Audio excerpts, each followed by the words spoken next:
Bismillahirrahmanirrahim. Assalamualaikum warahmatullahi wabarakatuh. Hai anak-anakku, bagaimana nih kabarnya? Semoga semua dalam keadaan sehat dan tetap semangat. Nah, kali ini kita akan mempelajari tentang membiasakan diri perilaku terpuji, yaitu taat. Selanjutnya, anak-anakku, tujuan pembelajaran kali ini adalah: 1. Siswa dapat menjelaskan pengertian taat.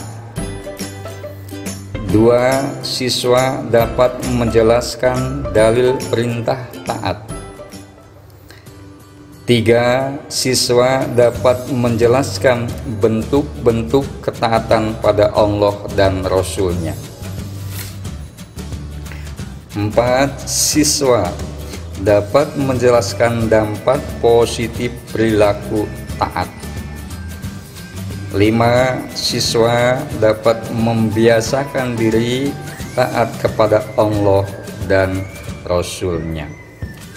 Anak-anakku yang Bapak cintai, langsung saja ke poin pertama, yaitu taat. Taat menurut bahasa berarti tunduk, patuh, dan setia. Menurut istilah, taat bisa diartikan tunduk dan patuh terhadap segala perintah dan aturan yang berlaku.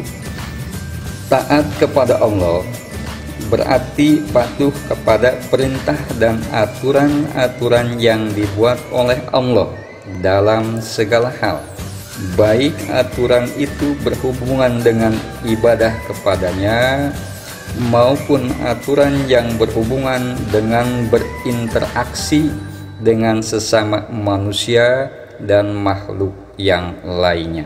Dalam Al-Quran, Allah telah berfirman dari ayat di atas, maka bisa kita simpulkan kepada siapa saja kita harus taat, yaitu 1. Taat kepada Allah.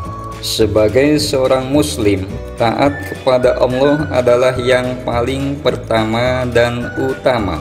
Sebagaimana ayat di atas, kalimat perintah untuk taat yang pertama adalah kepada Allah Subhanahu wa Ta'ala. Ketaatan pada Allah itu sifatnya mutlak, tanpa ada keraguan, dan tidak ada tawar-menawar dalam segala aspek kehidupan. Taat yang kedua yaitu kepada Rasul-Nya Muhammad Sallallahu Alaihi Wasallam. Taatan yang kedua adalah ketaatan pada Nabi Muhammad Sallallahu Alaihi Wasallam.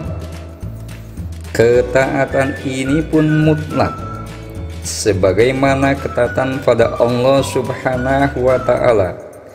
Ini berarti taat kepada Rasul berarti taat kepada Allah.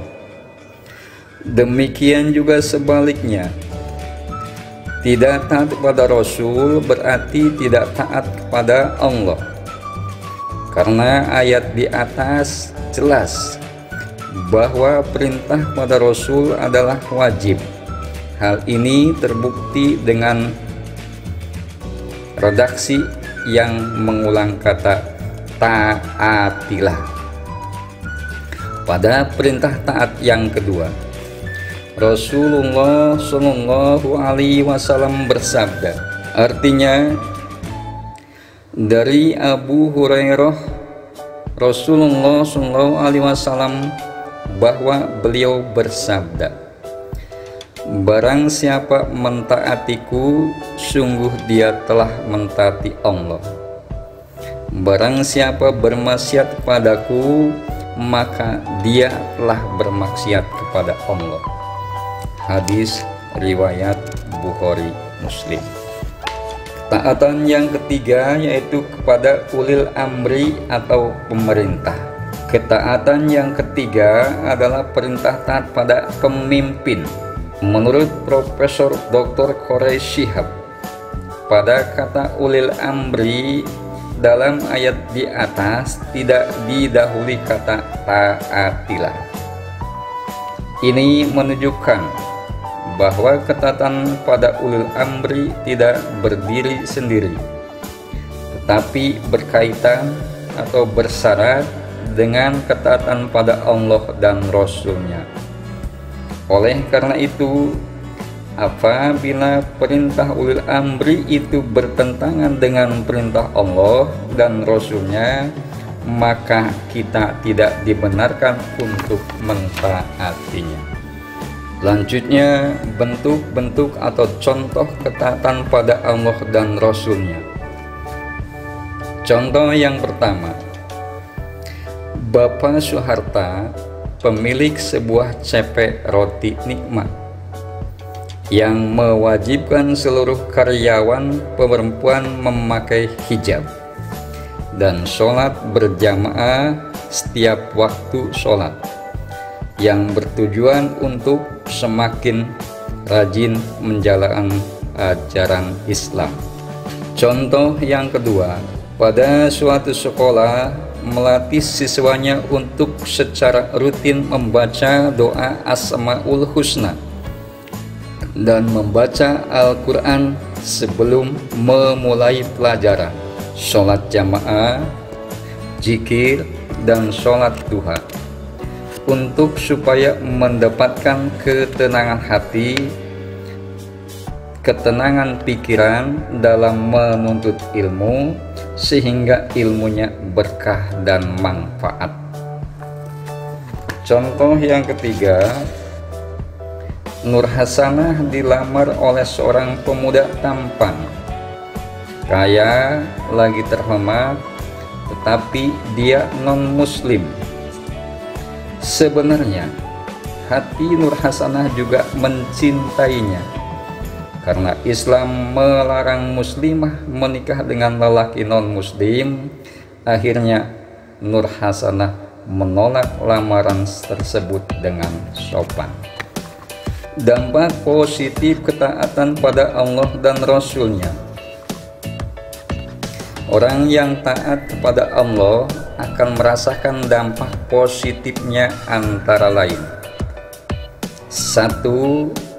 Memperoleh kepuasan batin karena telah mampu melaksanakan salah satu kewajiban kepada Allah dan Rasul-Nya. Yang kedua, memperoleh ridha Allah karena telah mampu mentaati perintahnya. Dan yang ketiga, memperoleh kemenangan, keuntungan yang besar. Anak-anakku yang Bapak cintai, membiasakan diri taat pada Allah dan Rasul-Nya. Diulang, membiasakan diri taat kepada Allah dan Rasul-Nya. Cara membiasakan diri untuk taat kepada Allah dan Rasul-Nya antara lain: 1. Segera mempersiapkan diri untuk sholat apabila sudah tiba waktunya.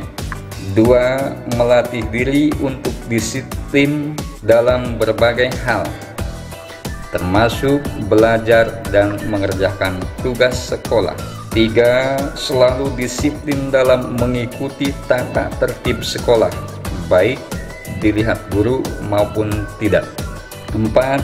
Senantiasa menjaga diri agar tidak melakukan hal-hal yang dilarang oleh agama, walaupun sedang sendirian, tidak ada orang yang melihatnya. Selanjutnya, anak-anak, untuk evaluasi, tulislah sikap yang menunjukkan ketaatan pada orang tua di rumah dan guru sebagai orang tua di sekolah. Nah, alhamdulillah, sekian dulu pemaparan materi dari Bapak. Mudah-mudahan apa yang Bapak sampaikan dapat dipahami dengan mudah. Semoga bermanfaat dan sampai jumpa. Mari kita baca Alhamdulillahirabbil alamin. Billahi taufik wal hidayah. Wassalamualaikum warahmatullahi wabarakatuh.